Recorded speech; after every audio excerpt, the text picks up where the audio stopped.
We're back for another video and we're going to find out what you could get for £1 in 1981. Looking back at Britain's social history, we will rewind back 44 years and we're going shopping. Will you be surprised? Well, some may not be. 1981 was a year for high inflation at nearly 12%, which had dropped from the previous year of 18%. Unemployment was very high at over 8%, and in 1981 it was a particularly cold winter. So we're going to take a look at what you could get for that pound and do some comparisons of what that would get you today in 2025. So let's get on with it. First though, we have to look at the average wage, which is according to the Office of National Statistics, which we may know will vary from town to town and job to job.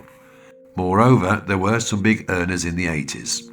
You know, those yuppie people in the city making fortunes from buying and selling shares, with phones as big as their cars and certainly not as big as their heads.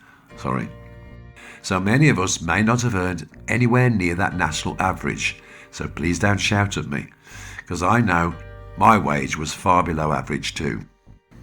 My average wage was £1 an hour, so I got £40 a week when I was 16 in this year. See what I mean? When averages don't account for all. And so many of us were out of work this year, so it's worth mentioning that a single person on the dole will be drawing £22.50 a week, and the state pension for a single person was £29.60. So with all that lovely lolly, let's begin. Food shopping. A family-sized loaf of bread would be 35p, compared with the average sliced loaf today of £1.45. However, budget no-frills bread you can get as low as 75 pence. That 35 pence in 1981 inflates to £1.36 today.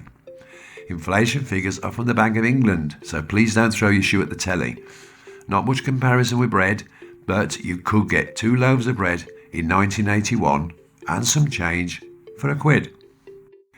250 grams of butter in 1981 would have you handing over 43 pence at the checkout, which inflates to £1.67 today. The same size butter averages around £1.99. But have you noticed, them cheeky beggars have introduced a 200 gram pack recently. The price hardly varying, Lurpak. I wonder if they're trying to fool us when we see Lidl selling the standard size butter for cheaper. Shrink comparison, eh? Someone will find a word for that. Shrink comparison. There you go. You've heard it here, folks, first. So your full pound of butter would get you, in 1981, the whole lot for £1 with some change. Eggs next. And we're going to go free ranged. I don't like buying eggs for those poor miserable looking chickens that never go out, and I bet those who can afford wouldn't do either. So half a dozen eggs, free range, were around 30p in 1981, which inflates to around £1.16 today. So back then you could easily buy 1.5 dozen eggs for your £1. The average price today for 6 eggs in a place like Asda for large eggs would cost you £2. By the way, Marks and Spencer sell organic roam around the free farm eggs, happy chickens, paroxetine fed perhaps, but 6 eggs of that calibre would knock you £4.25.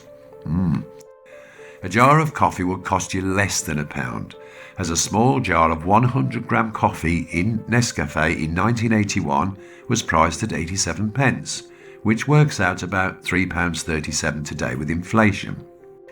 I looked in Sainsbury's the other day and I found the same size original Nescafe, 100 grams, and that would have you paying £4.35. That's with no Nectar card either. Mild English cheddar for £1 in weight would cost you 99p back in the day, so you'd get a penny change for your pound. Now I'll get it right this time. £1 in weight works out at 453 grams. So you'd have to buy 500 grams today, agree? So the average works out at £3 a pack of butter, weighed slightly less. So that's 99p in 1981. Again, according to the Bank of England, inflates to £3.84. For the sweet tooth, let's look at a packet of chocolate digestives. Your pound back in 81 will get you 4 packets compared to today. A decent brand of chocolate digestives were around 25p then. That inflates to 97 pence. With no loyalty card offers, the average price today in Tesco's is £2.25. You can get them much cheaper in discount stores, not the same brand but as good as 65 pence in Lidl's Towergate. Lidl, you've just beat the inflation figure from 1981. Well done. It's really worth shopping around. I certainly do. Fancy a drink? Well, you're going to need one when you hear this section. We're going down the pub. A pint of beer, let's say Best Bitter, which was more popular back then, would have gone in your local in 1981 for 50 pence. So you get your 2 pints today for a quid. £1.94 would be that inflation price today. Now a pint of beer varies very much from north to south. My local in the West Midlands would set you back for just under £4. In the south, around £5.70. But remember, that's bitter, not the fancy lagers you can get and they charge you over £7 for when you're sitting on a big stool, drinking out of a flower vase, looking out of the window so people could see you buying expensive beer. That sort of joint. Well, we can also see how taxed items differ from food items already in inflated prices. The only reference I have to the price of whiskey or a Coke or a brandy in the early 1980s was by watching Coronation Street, where Annie Walker charged Rita Littlewood 50 pence for a short and a shot. Now that's what I call in-depth research, right? So I can only go by that. And no, not all my prices came from Alf Roberts' supermarket or mini-mart. So that concludes for me. That's 2 shorts and 2 shots for £1.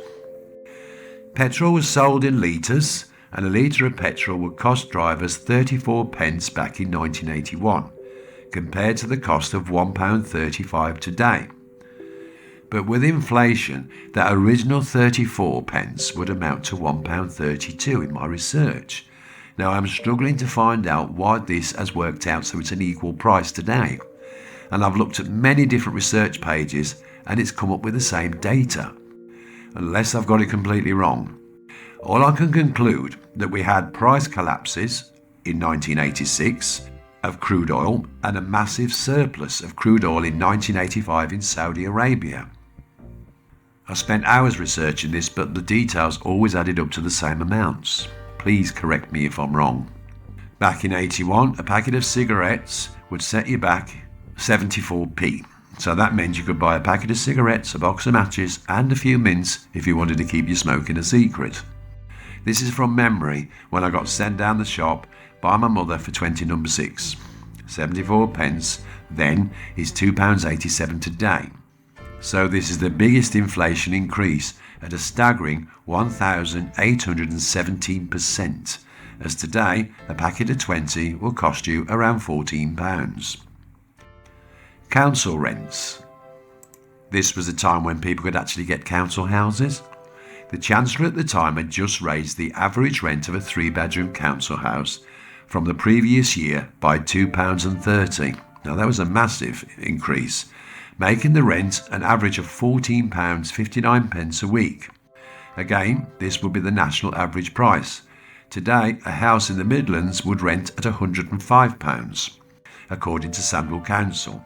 Now let's see about London prices. Richmond Council rent the same sort of house for £135 a week.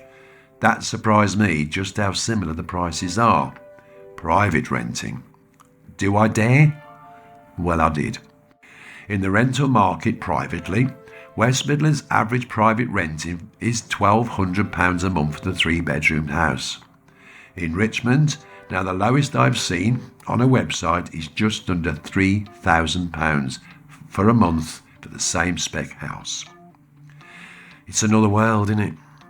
Private renting was rare for houses back in 1981. People tended to rent rooms or shared facilities or bedsits.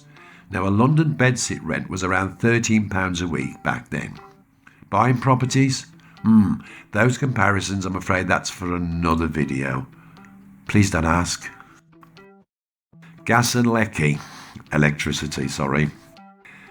It had not yet been privatised, so British Gas and the Electricity Board were still nationalised.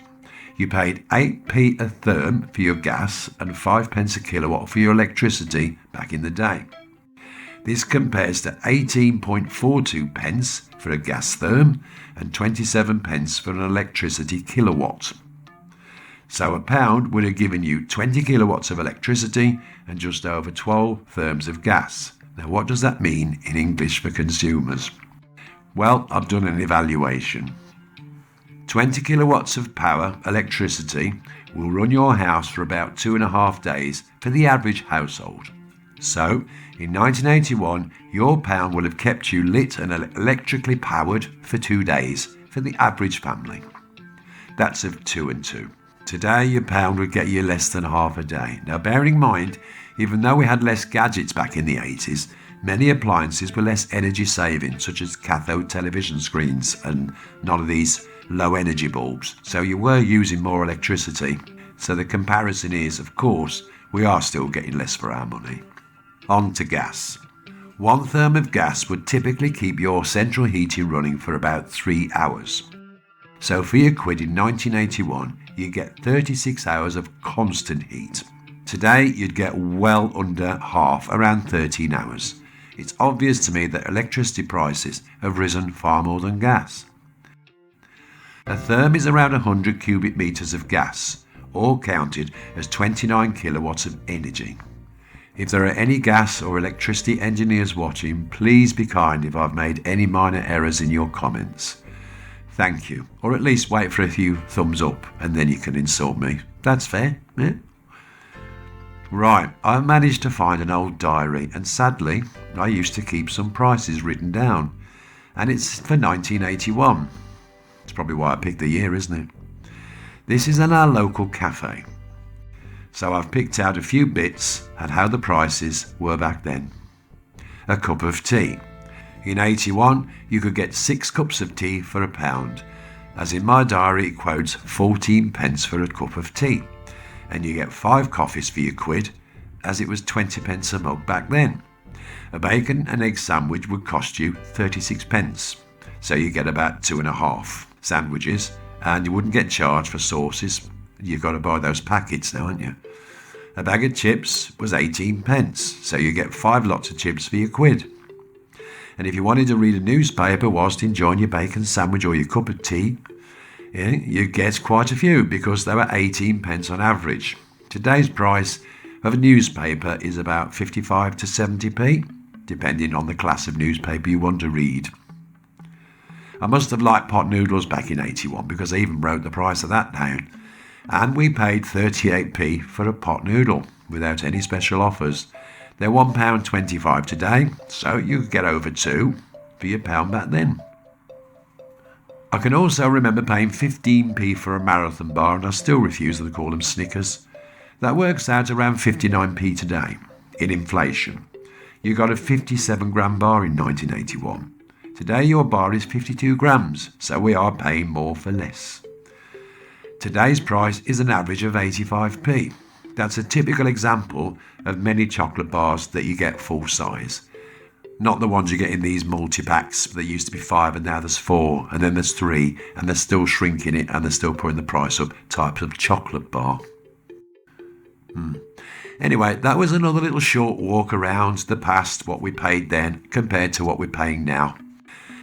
And I hope you've enjoyed it without having too much upset of what we were paying back then compared to now.